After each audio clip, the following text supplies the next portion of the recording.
everyone, my name is Dan Shimolinski. People like to call me Shimmy, and you can too. And class is back in session at our sample school, our deep dive into Soundpaint. So far we've talked about the basics of sampling, the building blocks of why we do what we do and why we love what we do and how we do it. And we've just started to get into the interface of Soundpaint. The difference between programs, parts, attacks, releases, and what our main browser window looks like. So if any of those things that I just mentioned seems foreign to you still, you might want to go back and rewatch the last video. But at the same time, I will try to do quick recaps as we get into this next one, because this is definitely going to be a deep dive into the parts section. In our last video, we talked a lot about the how to load parts, how to find parts, how to categorize parts, and how to use them in programs. But today we're going to talk about specifically what you can do with each part and what our individual part control looks like. Because, spoiler alert, it's a lot. I'm really enjoying using the 1928 Grand as a teaching mechanism. This library is free, it comes standard with your download of Soundpaint. So you can absolutely be playing along at home with us if you'd like. But I'm going to go ahead and just load our main sustain here.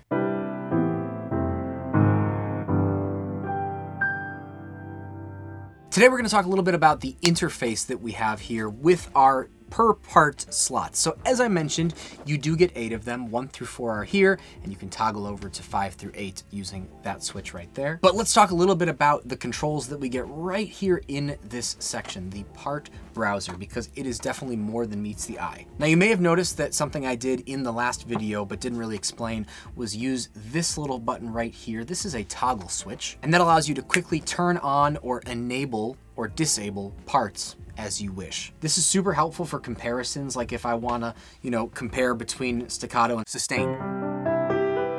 I can see what that sounds like with the staccato, or I can toggle it off.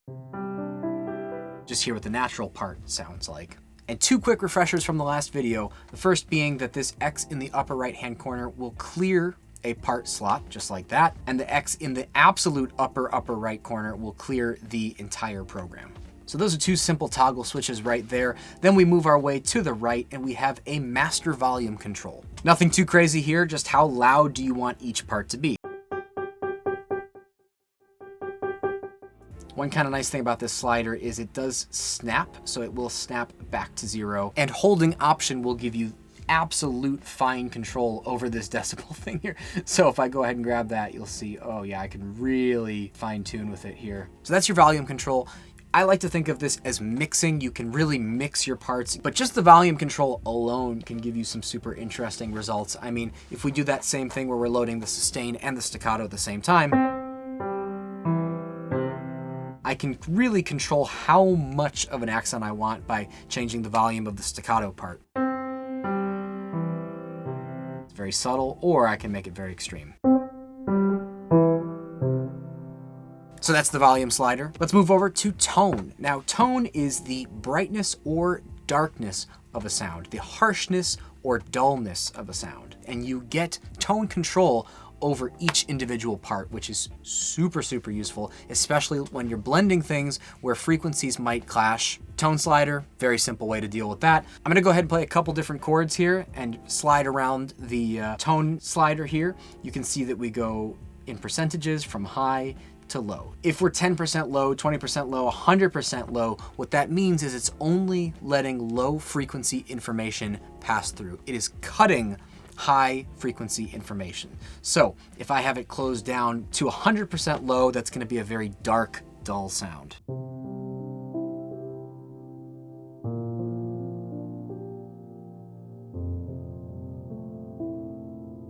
Really nice, right? And if I have it set to 100% high, that will be only letting the high frequency information pass through. So it's going to be a very bright, kind of thin, brittle, harsh sound.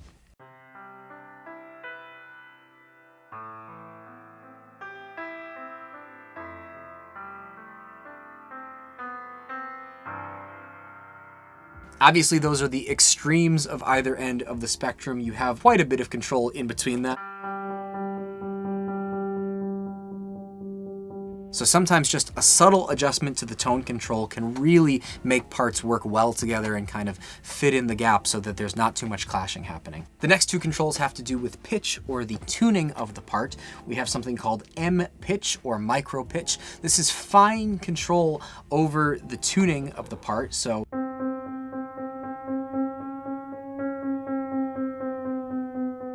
this slider reads in cents, and it is a great way to just make slight adjustments to the pitch of your parts. Sometimes if you're meshing it with other music where maybe things aren't perfectly in tune, or you want to slightly alter the pitch and just see what happens if you make things a little bit sharper, a little bit flatter, that's your micro pitch slider right there. Then you have general pitch, which is a little bit more of a coarse tune. I like to think of micro pitch as fine tune, and this is coarse tune. This is literally just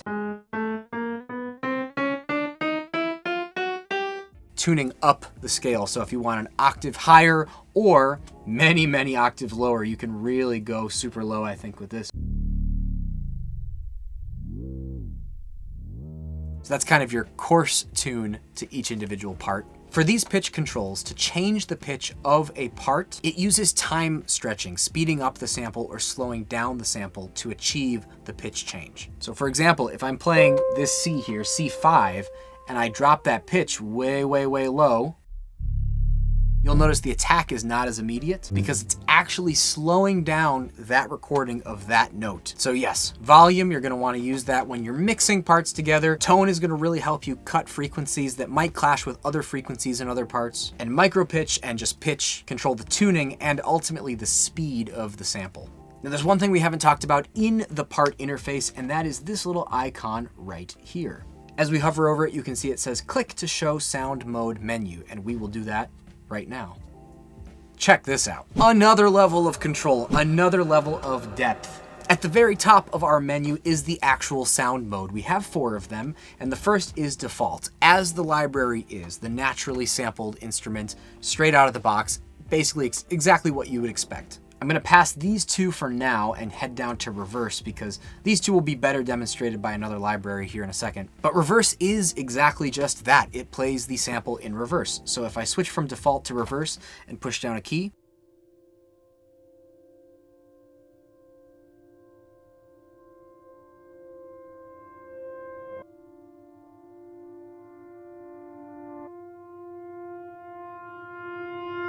that's the whole sample in reverse. Cool, right? So that's the difference between default and reverse. And later on in another video, we will talk about how to kind of shorten that if you still want the reverse effect, but you don't want to wait that long. Let's talk about these 2 here, 1 note stretch and 1 note same. In Soundpaint, we have this incredible collection of libraries called hybrid cinema. Basically think of this stuff as like big cinema hits, big blockbuster film kind of scoring sounds. I'm gonna go ahead and pull up, let's try ear candy and strums. Let's say I'm just playing through this synth strum kit here.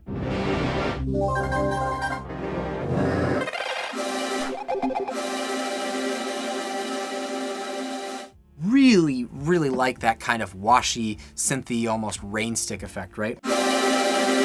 And let's say I want to blend that with something else that is a melodic instrument, like a piano. I would choose 1 note same. And when you go over to 1 note same, you can hand select the note that you would like to trigger every time you play a key. And I don't even really know which G this is. Maybe it's G6, G5, I'm not sure. But I can have Soundpaint tell me by clicking on this little key icon to the right and just playing the note that I want. Changes to G4. Then I'll toggle off of that. And now, G4 is everywhere. 1 note same. Taking 1 individual note from your part and keeping it consistent no matter what note I play on the key bed. Let's try a different part. Let's try one of these synth parts.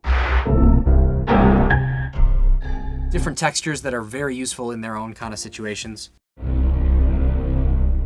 That's a dope one, and that would make a really, really nice synth bass. This is where 1 note stretch comes into play. If I head over to my sound mode and I select 1 note stretch, you'll see that I get the exact same interface with the keys and the note selector. So I'm gonna set 1 note stretch to this note. 1 note stretch will take that specific note and map it, scale it across the entire key bed so you can play it tonally.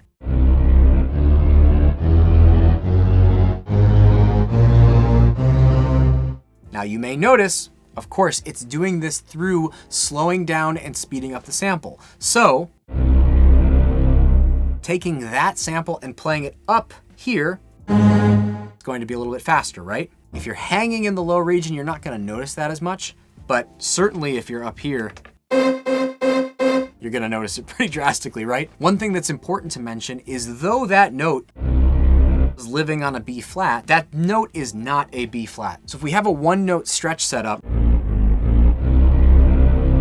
you might need to tune that part to correctly match anything else you're trying to blend with. A really quick and easy way to do this is to load something that you know is gonna be right on in terms of pitch, like a 1928 sustain. So the sustain is telling us that this is actually a C, and I need to tune my part down so that it matches. And then you can get rid of that sustain, and now it should be correctly mapped to the right notes.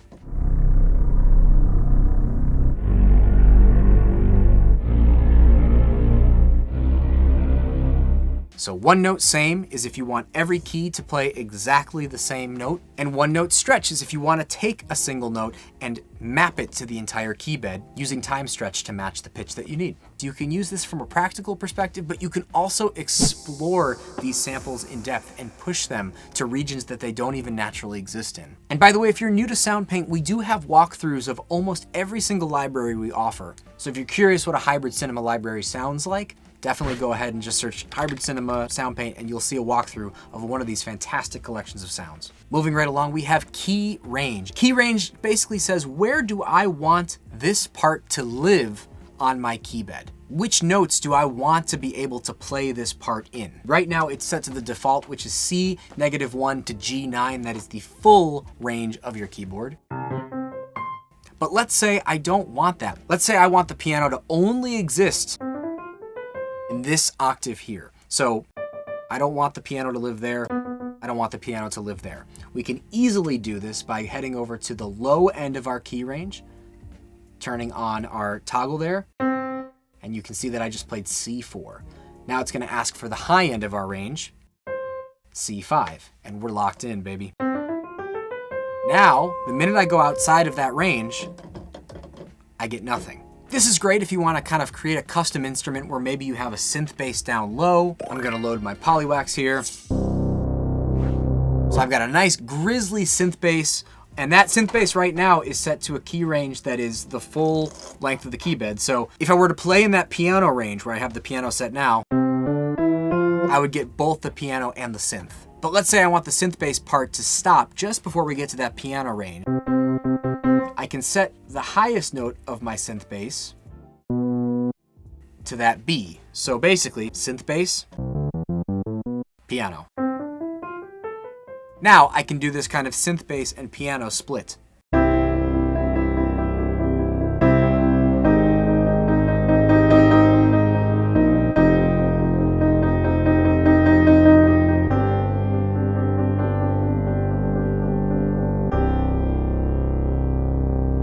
So that's a great way to isolate parts based on where you're playing on the key bed. One thing to note is if I want to just get rid of this range, this key range that I've just set, I can hit the X and it is restored to the full key bed. Easy. Moving right along, we have VelociZoom. Now you might remember I told you that velocity, or how hard you hit the key, is transmitted via the MIDI language. The scale that MIDI uses to transmit velocity is a scale of 1 to 127, which means the softest possible thing I can play is going to be a 1, and the hardest possible thing I can play is going to be 127. You can see we have an area called MIDI, which tells you the note, so in this case C5, and the velocity at which we play. So that registered at an 83, but if I play super, super soft, it registers at a 10. If I play hard as possible, we get 127. What Soundpaint does is it takes that number and places it somewhere on a very musical, beautiful gradient of the velocities that we've sampled of each instrument. If I don't want to push super hard on the key and get the 127 velocity, I can actually limit Soundpaint to how high of a velocity it will register. So currently, we have it set from 1 to 127. That's absolute softest to absolute loudest. Let's cut it in half and say I want it to go 1 to 60. I'm not getting 60. Even though that velocity when I had the full range was around 60, I'm getting something more like 30 because it's scaling my velocity range from 1 to 60 instead of 1 to 127. We are zooming in on a specific range of velocities. Let's say we want to do a range from 1 to 40. It essentially is going to give us kind of a felt piano sound.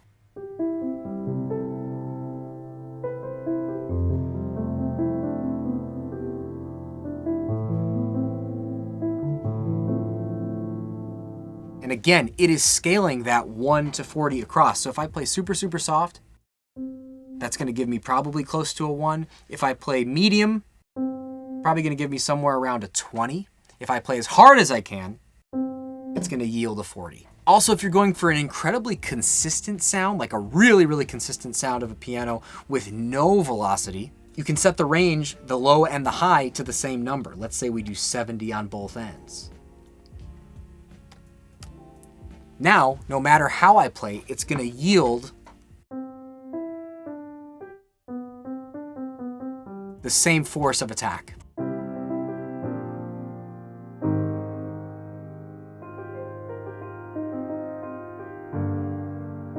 So it's going to give you a very similar, consistent kind of even tone across the board. Panning control is how left or how right in your stereo image you want this part to exist. Right now we've got it dead in the center, so it's equal on both. But if we want it to be all the way to the left, we can do that. Or if we want it to be all the way to the right, we can do that too. It's good to do slight panning adjustments if you have a lot of parts. Like if I've got 8 parts going at once, I'm going to want to place certain things in certain areas of the stereo image. So having that level of control per part is essential.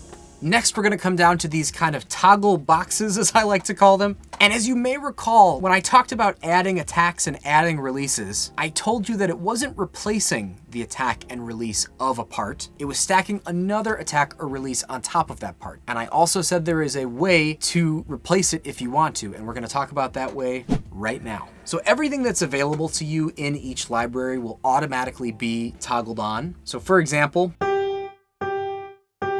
the release is toggled on right now. If I take that off, there's no tail end to the note. It's a little subtle on this instrument, but obviously if I just have the release on and I turn off the sustain, I'm just getting the release. So let's say I want this instrument, but I want to replace it with a different release. I would turn the release off and I would head over to my release section and load the release of something else, like this 1959 Swingmaster. And we could bring the volume of that up to really accentuate that release.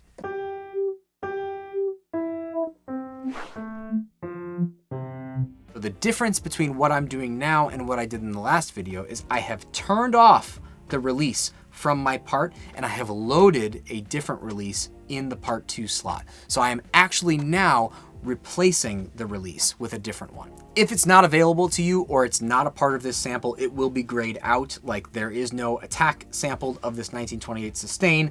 This is not a legato instrument. So this toggle section is going to give you complete control over all aspects, all stages of your recordings, of your samples, of your parts. Last but not least, we have dynamic sustain. Dynamic sustain is if you want to control your velocities using something other than how hard you hit the key. If you click on this little pencil, you'll see a window for CC automation. This is something we're going to talk about in a later video, but you can see that by default it is mapped to CC1, which on most keyboards is your mod wheel. All I'm doing is I'm taking the control of velocity from the key bed and I am moving it somewhere else, in this case to the mod wheel. This feature is kind of best demonstrated using a wind library or a string library or a brass library, basically anything where you wouldn't want the velocity and the loudness to be controlled by a single hit. You might want it to be more dynamic and movable. I'm gonna load up the 1982 oboe and I'm gonna do a sustain part here. And you'll notice that dynamic sustain is already toggled on. It's very much the intention to use this with this type of library. As I click the pencil, you can see that I can choose which MIDI surface I want to control this. Let's keep it on the mod wheel. This is 1. So I can make it louder or softer using the mod wheel. And that's actually cycling dynamically through the velocity range. Let's try it on soprano, sax, oboe. With this one, you can really hear how it's moving through the velocities.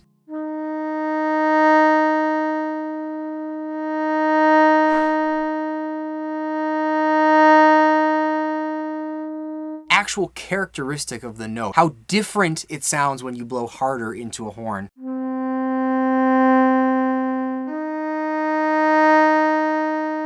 Actually, like you're adding more air to the horn. I think that's the coolest thing. So that's dynamic sustain. And that's everything that you get in the part window. In later videos, you will see that we do have more controls over each individual part elsewhere, but that's kind of your bread and butter. That's your main series of controls if you're trying to take one of your parts and affect it. In the next video, we will check out the rack section, affecting the sounds as a whole, looking at what per part controls we have down there, and really taking your Soundpaint programs to the next level. But that's all I have for you today. Thanks so much for tuning in, and I will see you next time.